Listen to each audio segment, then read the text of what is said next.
I remember the week when I stumbled upon and could not stop watching and re-watching Blade's notorious Christmas torture stream. For the unfamiliar and employed, the stream is a 4-hour torture session where notorious drunk streamer Only Use Me Blade is continuously woken up and clownishly assaulted by his host Orange while trying to pass out in Orange's trailer on Christmas Eve. Leading up to this stream was 2 days of Blade doing what he does best, stumbling around and pissing himself while pissing Orange off. The build-up to the torture scene is tense. Orange finds that Blade has pissed his new mattress and lies about it. What begins as a fun time between bros quickly devolves into a revenge plot as Blade proves himself to be as house-trained as a wild baboon. Oh, don't spit on my floor. I'm going to pour water on you for that. The events leading up to the Christmas torture stream make it all the more satisfying, as frankly, Blade had it coming. For years, he touched women non-consensually, shouted racial epithets without consequence, and even subjected his mother to the toxicity of his community. So as I watched Blade get slave-mastered, have his knee shaved against his will, and be forced to recite historical facts about the Bronze Age, I asked myself, why do I enjoy this? Why is it so satisfying to watch someone I loathe get their karmic shit shoveled back at them? But, most alarmingly, why does this feel cathartic?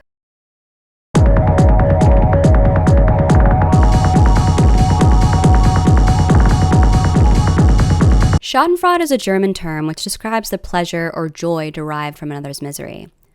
A 2019 research paper by Shen Wang, Scott Lilienfeld, and Philippe Brochat proposes that the feeling can be broken down into 3 subtypes: aggression, rivalry, and justice. Aggression is derived from an us good versus them bad mentality. Rivalry is derived from social comparison and the desire to see failure in those we fear are better than us, while justice is derived from expectations of consequence, according to norms of fairness. In all 3 of these subtypes, one's own self-esteem and their capacity for dehumanization of the subject experiencing misery play important roles. Concerning self-esteem, there is an inverse relationship between the degree of joy derived from others' misery and the quality of one's own self-image.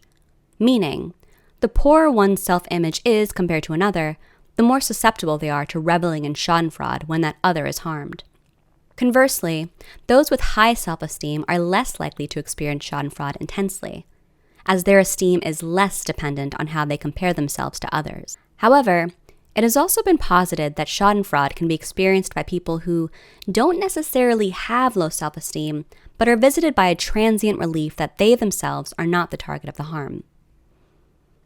As for dehumanization, the experience of schadenfreude requires that the person strip the victim of human traits in order to suspend their empathy, not dissimilar to how those displaying psychopathic behaviors function. In other words, it's easier to derive pleasure from someone else's pain when you disregard their capacity for humanness.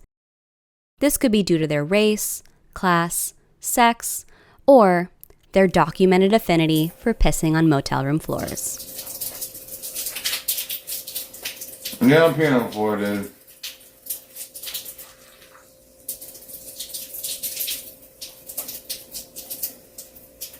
Well, at least it ain't peeing in the bed, sir.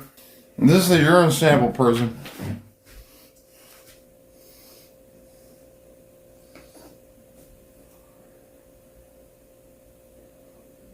I love you guys.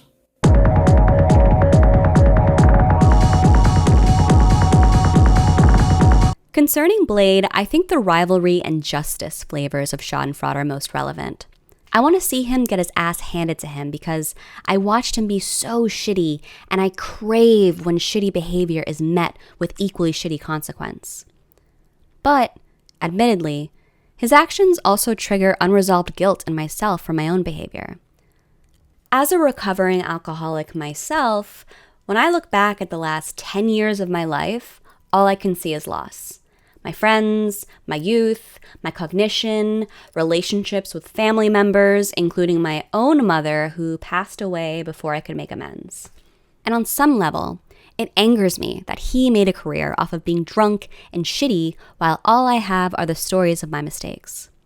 In essence, he was rewarded for being shitty, but I wasn't. Meh. And no, this way of thinking is not healthy. I'm aware of that. but just let me have this one thing, okay? When watching someone like Blade be deservedly humiliated, I experience a twofold effect. At first, there's joy from seeing justice in action, and then there's the alarming amplification of that joy from having been in his position and knowing just how helpless he must feel. I know from personal experience what it's like to be so wasted that you're slipping in and out of consciousness while your body is being trespassed, and all you can muster is, "What's up, dude?" I hate that my pleasure from watching this comes from knowing how he feels in that moment. Watching this, I can feel his nausea and disorientation. I can feel the pressure of his wet brain swelling in his skull. I can feel his frustration at the heaviness of his eyelids and limbs while attempting to fend Orange off. I feel like I'm experiencing this with him, except this version has a happy ending because I'm so insistent that he deserves it. And that's the foundation upon which my Schadenfraude functions. The perception that he is deserving of misery because he is a perpetrator, because he got away with his behavior for so long, and because for him to be miserable feels like an inaction of justice. Then there's Joshua Block, aka World of T-Shirts, an internet figure with whom I have a similar parasocial relationship. At 21, Josh fell into the trap of using alcohol to feel uninhibited and free from the social hurdles of living with autism spectrum disorder, and he hasn't looked back since. His addiction cycle was likely fueled by an initial desire to feel neurotypical and be accepted by his peers. But, in practice, his drinking and subsequent antics only fuel his violent behavior, thus further alienating him from his peers than if he never began drinking in the first place. And once again, as an alcoholic, I understand the negative feedback loop that he's stuck in. Though I'm not officially diagnosed as being on the spectrum, my alcoholism was born of similar circumstances. When I turned 21, alcohol helped me socialize with people in a fearless and seamless way that I wasn't able to before. And soon, I found myself centering it and relying on it for all social interactions. So it started as a social lubricant, ironically turned me into a social outcast, as my friends at the time ghosted me for my increasingly shitty behavior, such as vomiting in public, starting fights I couldn't win, and spewing vile shit to undeserving people. I fucking hate you. What? I hate you either. Motherfucker. I work and make money fair and square, and you just sit down and lounge. Look at this fucking and beg. Homelessness should be a crime. They should put you in the shelter against your will. What? Watching Josh compete against himself to be the drunkest piece of shit in any given city feels familiar. I draw catharsis from watching him get confronted for his behavior. And sometimes, when he's moments away from being punched in the jaw after spitting on someone, I can't tell if I'm longing for his consequences or my own. That's at best a little fucked up, or at worst, surely it's a bad idea for me to relate to someone's worst behavior and to derive joy from watching them bear the consequences that perhaps I feel I deserve. And yeah, of course it's unhealthy. It's a practice in dehumanization, which, as you may recall, is a central component for Schaudenfraude. It's why I can't show people I know IRL the kind of cringe content I enjoy, because they're good people with healthy minds and they don't practice dehumanization of the deserving other as easily as I do. Because to understand the full context and the content and thus the reason for my joy, they would have to be as terminally online and terminally bitter as I am. And despite the internet being as accessible, popular, and far-reaching than ever, there's still a divide between those who enjoy the spectacle of lolcows and those who are repulsed by them and the people who watch them. But what about subjects that have fallen from grace not just in front of the chronically online, but in front of me, my mommy, and my daddy?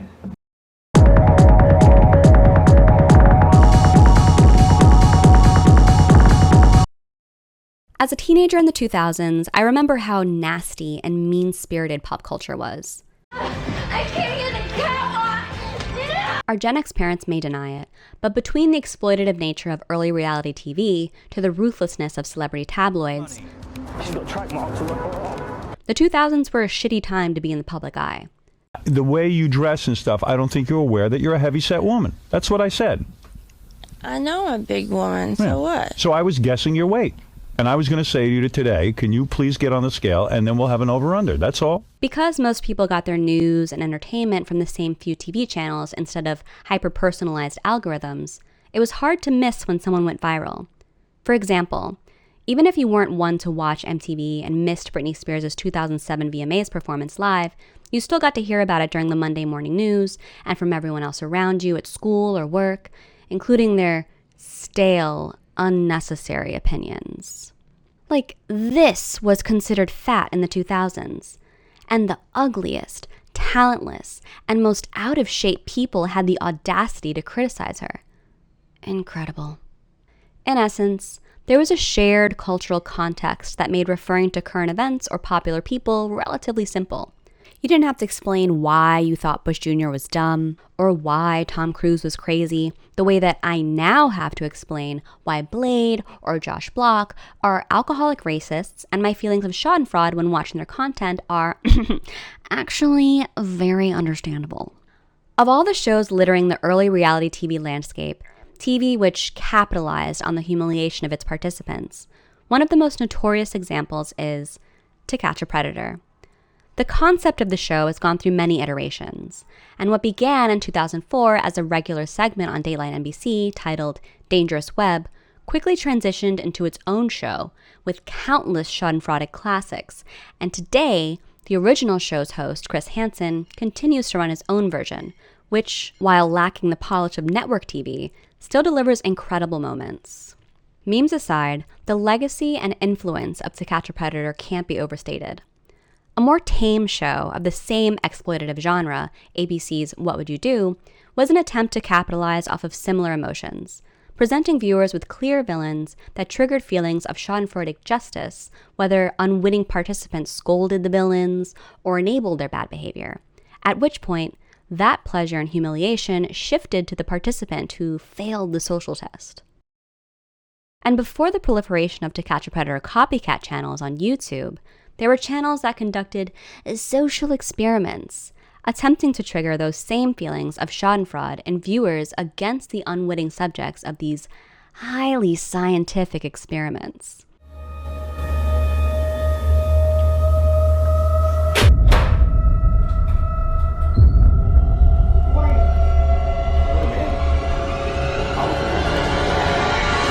What are you gonna do now? Despite all of these attempts, few have been able to recreate the magic of To Catch a Predator, and I argue that magic rests in the moral stink of its subjects. Beep! The reason why, despite so much criticism of exploitation and entrapment, To Catch a Predator is still enjoyed today is because the subjects are beep, a universally hated group and thus the perfect subject from whom to derive pleasure from their misery. Because they commit heinous acts against the most vulnerable in our society, we are empowered with the moral license to derive joy from their humiliation. If I showed you a clip of fucking Megamind over here, getting jumped in a parking lot and the only context I gave you was that he was caught on To Catch a Predator, you would have all the context you needed to understand why I enjoy that video. But if I showed you a clip of Blade getting knocked out, I'd have to first explain who he is and recite a list of reasons of why he sucks, and at the end of it, you'd still think I'm weird for showing you, and I would have to run away out of shame.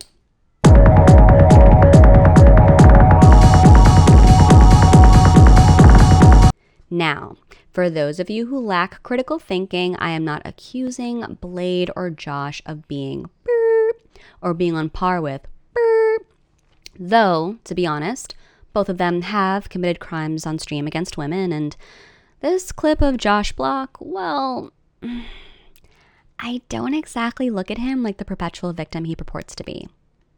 Their documented history of shitty behavior makes them the perfect receptacles for the level of ridicule they receive. And so, when I see Josh inches away from getting punched after ranting about immigrants, or Blade being waterboarded with 400 years of milk, I feel relief. I feel like justice exists, and that for a moment, something is actually right in the world. But is this justice? Am I healing? Or am I just relishing in others' misery to avoid confronting my own guilt? Or, worst of all, am I just saying all this to justify the fact that I'm fundamentally miserable and have like really, really, really, really bad taste in entertainment? Oh, fuck.